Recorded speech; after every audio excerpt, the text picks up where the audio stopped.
Hello दोस्तों, कैसे हो आप लोग। वैसे मैं बताऊं कि मुझे रिसेंटली एक कमेंट आया था कि मैं डोरेमोन के ऊपर कुछ कंटेंट नहीं बना रही हूँ, तो आई एम सॉरी। और आज है डोरेमोन के कंटेंट के ऊपर वीडियो, और आप सबको हैप्पी हैलोवीन में विश कर रही हूँ। और आज की वीडियो उसी के ऊपर है। तो मेरी ये video total fan made story है जो कि मैंने बनाई है, खुद बनाई है। तो वैसे ही वही कहना था। और आज का शाउट आउट जाता है डोरेमोन गेमिंग को।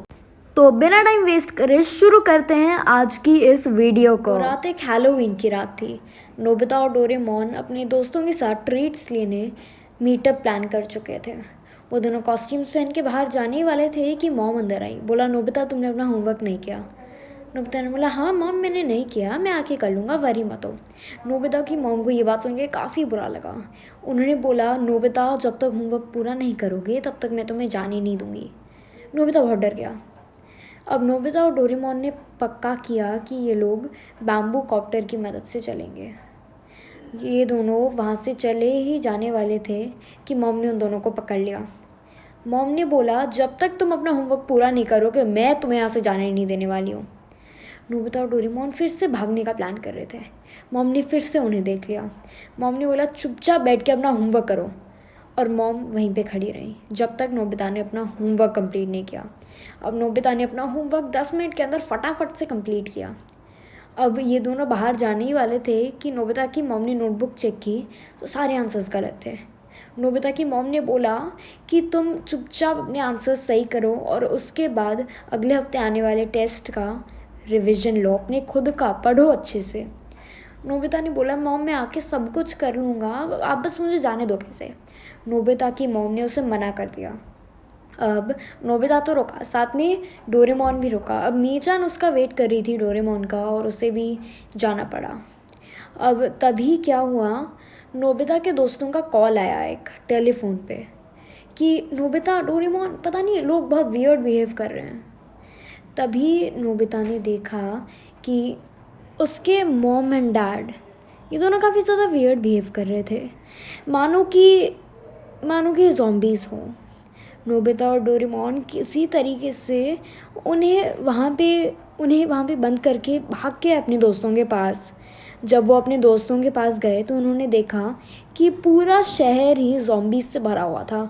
सारे अच्छे खासे इंसान ज़ॉम्बीज़ बन चुके थे। अब नोबिता और उसके दोस्त ये सब लोग काफ़ी ज़्यादा डर गए थे, क्योंकि ना ही ये इन्हें ठीक कर सकते थे ना ही इन्हें चोट पहुंचा सकते थे। ये सब डर गए थे कि क्या होगा अगर हमें कुछ हो गया।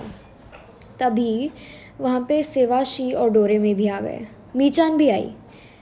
अभी नोबिता सोच रहा था कि इस सब में एक बिल्ली और फ्यूचर से आए हुए लोगों की क्या ज़रूरत थी। पर तभी वहाँ पे नोबिता के सर और मिस्टर कामिनारी आ गए। वो लोग भी ज़ॉम्बीज़ थे, वो उन सब के पीछे पड़ गए। नोबिता और डोरेमोन जम के भागे, साथ में उनके दोस्त भी भागे। तभी डोरेमोन का पैर फिसला, वो गिर गया।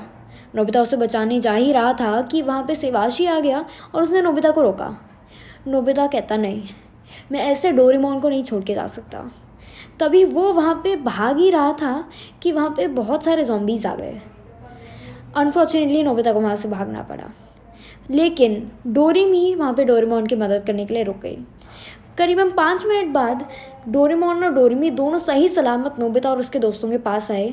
तो हमें देखा कि वो लोग तो बिल्कुल सही सलामत थे। हाँ, कुछ स्क्रैच वगैरह पड़े थे पर वो सही सलामत थे। डोरेमोन ने बोला कि इंसान हम रोबोट्स का कुछ बिगाड़ नहीं पा रहे हैं। तभी डोरेमोन ने डोरेमी से पूछा कि शिवाशी और तुम यहाँ पे आए क्यों हो। डोरेमी ने बोला कि एक बहुत बड़ा पैंडेमिक फैल गया है, और ये पैंडेमिक धीरे धीरे रोबोट्स को भी असर कर रहा है। और रोबोट्स को असर इसीलिए कर रहा है क्योंकि आगे के ज़माने में, यानी कि आज से 200 साल बाद की जो टेक्नोलॉजी है वो रोबोट्स को भी अफेक्ट करवा रही है इस पैंडेमिक से। अब क्योंकि ये लोग पास्ट में थे तो डोरेमोन और डोरेमी को अभी कुछ नहीं हो सकता था। अभी फ़िलहाल इन सब को अपने आप को बचाना था और बाकी को भी। अब फ़िलहाल डोरेमी और डोरेमोन इन सारे दोस्तों को इनविजिबल क्लॉथ की मदद से ढक देते हैं ताकि ये लोग इनविजिबल हो जाएं और इन्हें कोई देख ना पाए, लेकिन ज़ॉम्बीज़ इन्हें सेंस कर लेते हैं इनकी ब्लड की स्मेल की वजह से। अब ये लोग किसी तरीके से अपनी जान बचा के वहाँ से भागते हैं कि तभी वहाँ पे एमटी नाम का एक रोबोट आता है और वो बताता है कि वो 2333 का है और वो तो डोरेमोन और डोरेमी के बाद से आया है।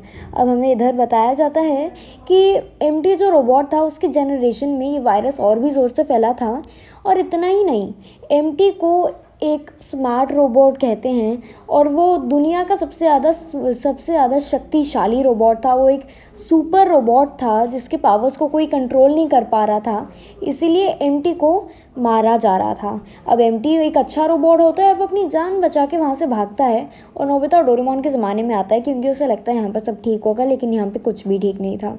एमटी बतलाता है कि वो उन सबको सही सलामत रखेगा और इन सबको बचाएगा और बदले में उन सबको उस एमटी रोबोट की मदद करनी होगी और उसे पुलिस के चंगुल से बचाना होगा। ये सब लोग हाँ कह देते हैं। आगे चल के एमटी एक 15 सेकंड के अंदर एक मेटल की बिल्डिंग बनाता है और उस बिल्डिंग में ये सारे लोग जाके छुप जाते हैं, लेकिन करीबन आधे घंटे बाद इन्हें महसूस होता है कि ये सारे जो ज़ॉम्बीज़ थे ये लोग ताकतवर होते जा रहे थे और इनके जो काउंट ऑफ नंबर्स थे वो भी बढ़ती जा रही थी। ये मेटल रोबोट भी जल्दी से टूटने ही वाला था और तभी एमटी बोलता है कि ये एक रोबोट है, सिर्फ एक बिल्डिंग नहीं। तभी वो जो बिल्डिंग थी वो अचानक से उड़ने लगती है और उड़ते उड़ते ये स्पेस में जाती है। अब हमें स्पेस से इन सब को एक अजीब सी चीज़ दिखाई देती है कि ये जो ज़ॉम्बीज़ थे ये लोग स्पेस से भी विजिबल थे, मतलब ये लोग एक दूसरे के ऊपर खड़े होकर उन सब का पीछा कर रहे थे।